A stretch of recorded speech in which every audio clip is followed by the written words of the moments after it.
Good evening, everyone. Thank you for joining us this evening for our December 3rd, 2024 York City Council meeting. At this time, we will have public comment on non-agenda items. If anyone has public comment on items not on our agenda this evening. Good evening, everyone. Thank you for joining us this evening for our December 3rd, 2024 York City Council meeting. At this time, Hey, Terry, we can hear your TV. Muted. We apologize for that. We're having some feedback.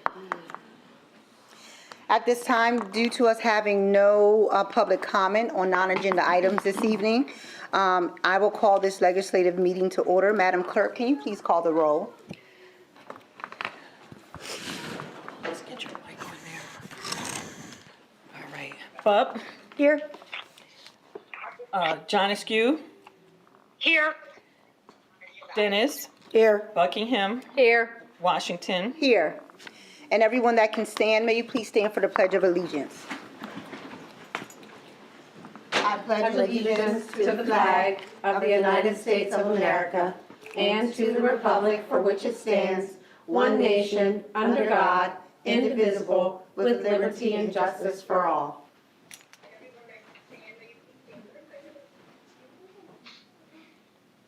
You may be seated. We have action on previous meeting minutes. I make a motion to approve our meeting minutes from November 19th, 2024. Second. It's been seconded. All in favor? Aye. Aye. Anyone opposed? That moves forward. At this time, as far as presentations, awards, and announcements, City Council will consider final passage of the 2025 budget and tax rate at its December 17th, 2024 meeting. Meeting scheduled, our next legislative meeting will be held on Tuesday, December the 17th at 6:00 p.m. here in Council Chambers. Agenda items are due by 12 noon on December 11th.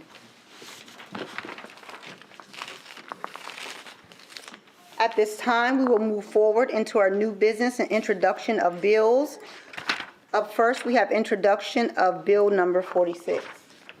Bill number 46, introduced by Queen of Washington, a bill amending Article 136, Small and Disadvantaged Business Enterprise Program of the Codified Ordinances to change the title to the Smallwood Act and reestablish its purpose, establish a non-discrimination policy, update definitions, create an equal business opportunity committee and its powers and duties, establish criteria for small business enterprise and local business enterprise, update contracting requirements, establish affirmative procurement initiatives and certification and bidder registration, and amend penalties. That is a bill and that will sit. Is there any comments? None. No. Any comments from the public? Okay. We will move on to, Make a motion to refer the next items to committee for further consideration. you're referring to Bill number 47? Yes. There's been a motion placed to put Bill number 47 in committee. Is there a second?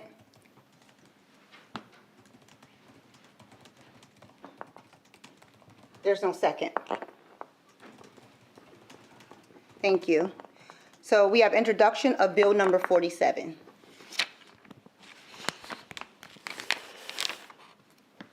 I believe that she wanted, that's you. Oh, aren't you? Yeah, you're bill number 47. Yeah. Did you introduce it? So introduced. Oh, Thank you. okay. Bill number 47, introduced by a Queen of Washington. A bill establishing Article 156, welcoming and access to immigrants and refugees of the codified ordinances by codifying the city's practices related to the provision of city services without regard to refugee or immigration status, and requiring city council to advocate,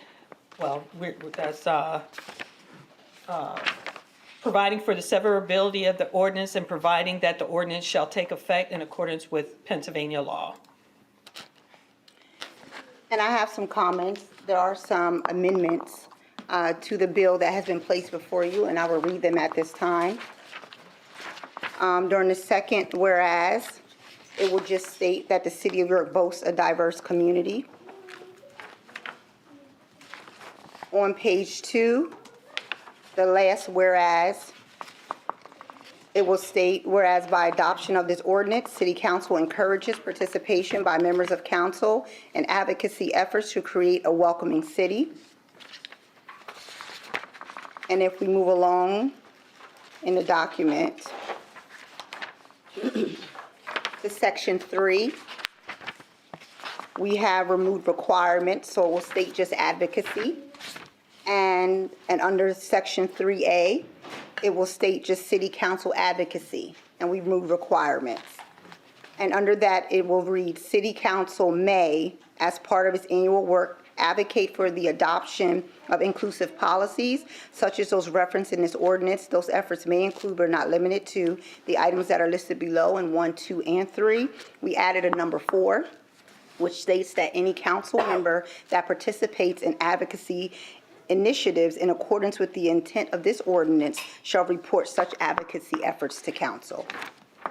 And then the last one was B. We have removed the reporting comments that were entered. Are there any comments from council regarding this?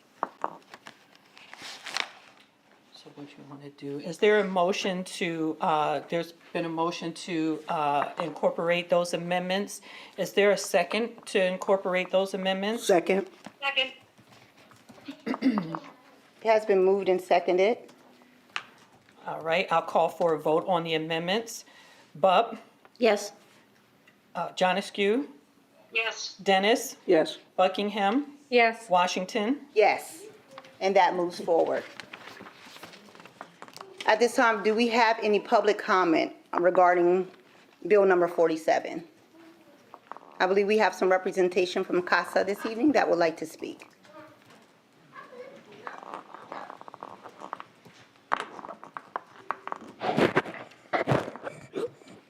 Good evening, City Council Good evening. and community.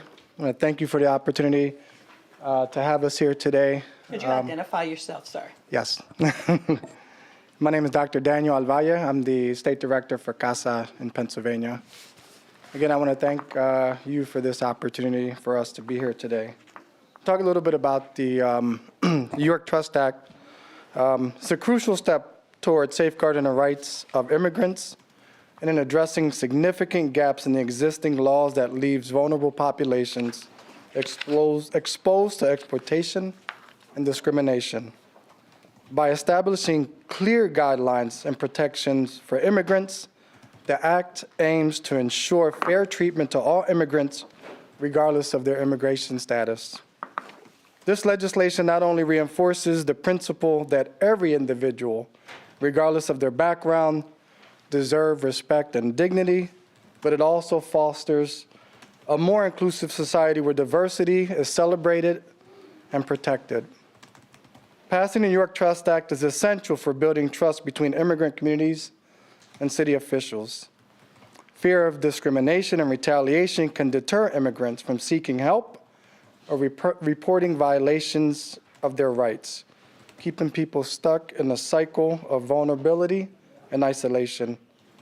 By uplifting protections for immigrants, the York Trust Act encourages individuals to engage with public services and law enforcement without fear, ultimately enhancing community safety and cohesion.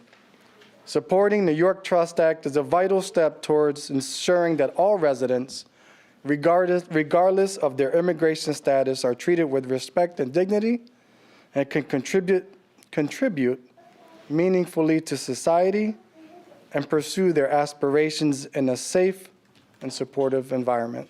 Thank you. Thank you. Are there any other comments? Good evening. My name is Mirna Miranda, and I am organizing director with CASA, and I live here in York. And I am here in front of you to thank you, council members, Madam President, and Mayor Helfrich So thank you for giving us, as CASA, the opportunity to be here and for bringing the members, the community members' message, how important it is for them during this time that is approaching to have the trust in our authorities to make sure that they are protecting our communities and not putting any other worries in their lives. So right now, I just want to thank you for giving us the opportunity to run this proposal, and also for the willingness to work along with CASA, with CASA members, and to give our members, our community members, the ones that are contributing with the economy, they are contributing with every step of the law here, to give them the opportunity to live with dignity and not worry about family separation because of one of the needs that they might encounter them with immigration. So by giving the opportunity to get the Trespass Act, that is gonna implement that our members, our community members, are gonna be willing to engage in more city activities. They will be willing to engage in every single reporting the injustices, reporting every witness that they have seen anything. They will be for sure knowing they are protected and they will not be asked for their identity when they are reporting an abuse or they are reporting being victims of any crime. So this is gonna give us peace of mind. This is gonna give our community the tranquility to feel that they are taken in consideration as every human being should have in every single space we live. So that's why I'm here, to thank you all for the opportunity, giving CASA this great support. And also, CASA is willing to work hand to hand to increase the activity with our community members, the immigrant community, to become more actively in our community. Thank you so much. Thank you.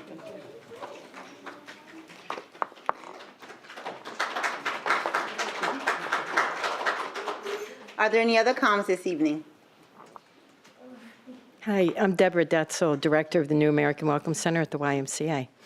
And we work primarily in the last 3 years with the Haitian community that has arrived. It's been an estimated 8,000 to 16,000 Haitians arrive here, according to WellSpan projections. The city has responded in just a mighty way to welcome them and to allow them to find a safe places to live, safe schools to go to, with the school needs of a large number of children who don't speak English when they first arrive, parents that don't understand the school system or much of anything else for that matter.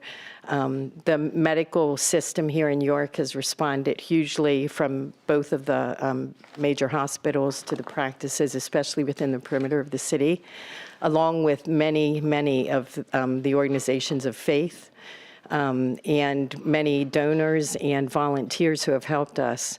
In this year alone, we've welcomed more than 600 new families. We have a total of 2,000 active newly arrived immigrants that we're working with. We're not limiting it to Haitians, but we're focusing on it because there are Spanish-speaking community-facing organizations for the Spanish speakers, and there were none for Haitians, so we worked hard to provide that, and now actually, thankfully, have 5 employees helping with the work. We were able in this year to do work authorization applications and obtain work authorizations for a very large number of people, and almost all of them are already employed in full-time jobs. We've done upwards of 400 applications for temporary protected status, which has been extended to Haitians to keep them safe and protected here in the United States until February 6, 2026. These things, of course, the humanitarian parole that they're welcomed into the country under, if they're deciding to seek asylum or if they're eligible for temporary protected status, that humanitarian parole has been threatened during the political campaign that has just passed, and many people are very scared. Very scared that the humanitarian parole will be yanked, and although they have legal documents saying they're permitted to stay in the United States for a year or a year and a half, that it will be yanked from under them, and they may be sent back to places where they have nothing and no one, and into places that are, a level 4 travel advisory for the rest of the world, but they could be deported back into it. They're very, very scared. And we're seeing the effect of that in our office with people not coming in for help because they're afraid. In our English classes that we've run, we see fluctuations depending on what people are hearing on the news. And so for the lives of real people living in these circumstances, this work that you've done is super important. Today in an English class, at the end, this is a beginning level English class that started on October 7th, and they're at the point where I can speak to them and they can understand, but they're still really reluctant to speak back to me. But I told them today I have good news for you. And they looked at me immediately, so I knew they understood, and I said, what is good news? And they told me what good news is in Creole. And I said, here's the good news, and I told them what was happening here tonight. And they were smiling and clapping, and I really, really appreciate this work and the work of CASA and whoever else has been behind this, that the confidence I have in this city has grown tremendously, both from the work of this council and this city, and from the many, many good-hearted people who really are what I think of as the people of York, people who welcome others, people who care about the well-being of others, and that we continue to be those people no matter who's in the White House in Washington, D.C. Thank you. Thank you.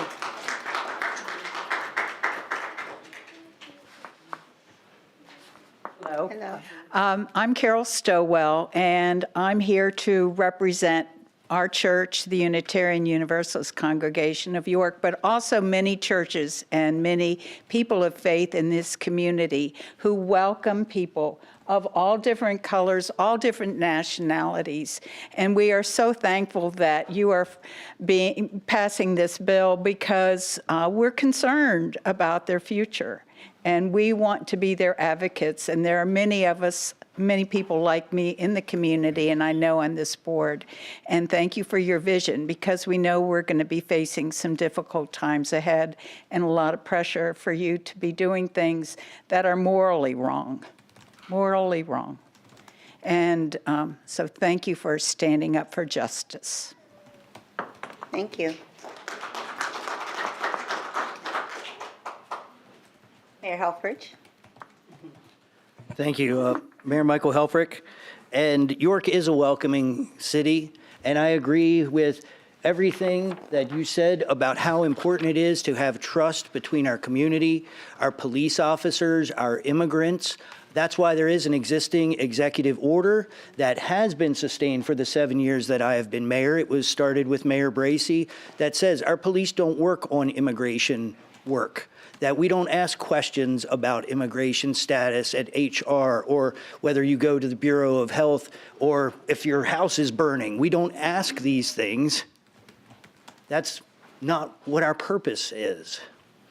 But we are in a changing climate. We're in a changing national climate, and it's very, very sad. But what I have in my hand here is my biggest concern. And this is called HR 5717, or the No Bailout for Sanctuary Cities Act. This is a bill that was passed by the Republican House in Washington, D.C. on September 20th. They did not have the support of a Democratic Senate or a Democratic president.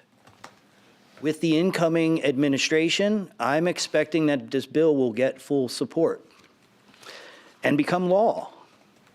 And in a conversation that we had prior to the meeting, it was pointed out that President Trump did try to take money away from the cities, federal money that that we were receiving through HUD, through the federal government. money to help build houses, money to help support career training, money to help people in our community. He tried to take it away from the cities. It was turned down by the Supreme Court because it wasn't passed by Congress. It wasn't passed as a law. So now they've begun the process of passing it as a law. And it says that if you are providing services, and again, this is the entire bill, 2 pages. If you've ever seen a congressional bill, you know, they're usually like this thick, have a lot of stuff in it. This gives us absolutely no details about what they are threatening to do to us. What they very clearly say is that all federal funds that come to this city could be at risk if we are considered a sanctuary city. Now, we are not a sanctuary city. The definition of a sanctuary city is if you control the prisons, and when somebody gets out of prison, you don't report it to the federal government. That's a sanctuary city. But I certainly don't believe that the folks that are about to make their home in Washington, D.C. care about the details of a definition. And they see a welcoming city and us passing legislation to protect folks that they consider criminals because, and again, this is their language, not mine, but if they are here without the authority of the U.S. government, or if they were here and the U.S. government now takes away their protected status, I would be afraid too. People should be afraid. But this act does not stop any of that from happening. We already have an executive order that says we are not going to participate in discrimination against people based on their immigration status. But after conferring with legal counsel, the current language of this act puts us at greater risk of being considered a sanctuary city that would put $2 million of funding, at least, at risk for the city of York. So this is the problem that I have right now, because I believe in the Trust Act. I believe what's in there. And it is a great principle to have, to love and protect people as equals, no matter where they come from or what their status is. I believe in that. But I also have another body of government that's threatening to rip away potentially $2 million of money that we use to help people. So what I am saying at this time is I would like the council to wait, see what this incoming administration actually does, see what happens when they fill in the details of this so we know what we're really putting at risk. If they're saying that you can't provide this meal to this person, then, or you'll lose that money, that's not that big of a risk. If they say that we caught you providing medical services to those that are not documented by the U.S. government, we're going to take away all your funding, that's a risk, a huge risk that'll really, really hurt York, including the immigrant community. So all I'm asking this council to do is, in these uncertain times, with a very uncertain administration coming into Washington, D.C., let's wait. Let's please just wait. I'm not saying no. I'm saying please let's wait so that we really understand what we are putting at risk here. And I know that folks are excited, and I know my words are not encouraging, but unfortunately, this is part of being a mayor. I'm weighing an ordinance that mostly does what we're already doing in our executive order against the threat of the most powerful government in the world, saying that we are going to rip away dollars that you currently use to help people. I'm not saying no. I'm asking the council to please wait. Thank you. Thank you, Mayor Helfrich. Is there any council comment? I have a comment. I just want to say thank you to CASA for all the work that has been done on bringing this forward. This has been something that CASA has been working on for several years here in the city of York. So I just want to say thank you to all of them. And I want to be clear that all the residents here in the city of York deserve the right to not just feel safe and protected, but to be safe and protected. And I want to be clear that no amount of money is worth the exchange for the safety and protection of all of our residents here in the city of York. Thank you.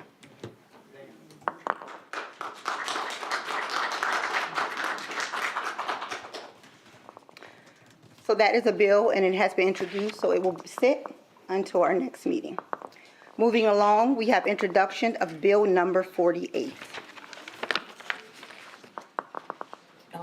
Did you want- you want her? Let me do it. You want to do it? Okay. So introduced.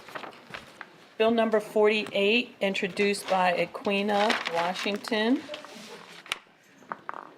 A bill amending Article 185, Human Relations of the Codified Ordinances to make it consistent with applicable laws. Thank you. That is a bill, and that will sit as well. Up next in our new business, we have resolution number 109. So introduced.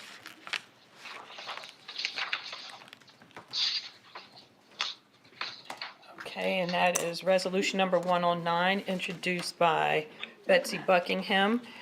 Whereas the City of York maintains a self-funded health insurance program to provide health insurance benefits to employees of the city, and whereas the city purchases stop-loss insurance, and whereas the city's insurance broker requested quotes for stop-loss insurance, and whereas our current carrier, Sun Life, proposed the best combination of services, price, and products, now therefore be it resolved that council hereby authorizes an agreement with Sun Life for a health insurance stop-loss for 2025. Move to approve. Second. It has been moved and seconded. Is there any council comment regarding this? I have none. Any public comment regarding this? Madam Clerk, can you please call the vote? Bub, Yes. John Askew, Yes. Dennis. Yes. Buckingham, Yes. Washington. Yes, and that moves forward. We do not have any requests for future meetings at this time. Is there any further comment from council at this time? I have a comment. So I think I've spoken about this before, my concern with automobiles running red lights in the city of York. Recently, I've had a friend who was hospitalized for over a week with complications from being hit, her car totaled, and injuries she sustained. I had a family member just last week also, I don't know if it was in the city of York, but in the community, and I just think that we all need to be, hopefully somebody's listening to this that seems to be in a big hurry, and that we all need to be very careful and aware of others around us when we're out there driving our cars. Thank you. I agree. As you all know, just a few months ago, my car was totaled. It was a brand-new car. I didn't even make the first payment on it, and I was hit by a drunk driver. So I understand, and I was injured in that too. So I definitely say, I agree with, please stay safe and stay sober, Yes. while driving at least. I guess I shouldn't laugh. Is there any other council comment this evening? Any comment from the administration this evening? No, I would just like to say that I'm done with all the health insurance and insurance resolutions, and I appreciate your assistance. We're good for the new year. Thank you. Thank you. Thank you. At this time, it is 6:30 PM and our meeting is adjourned. Thank you, everyone. Have a wonderful and safe evening. Lights off, everybody.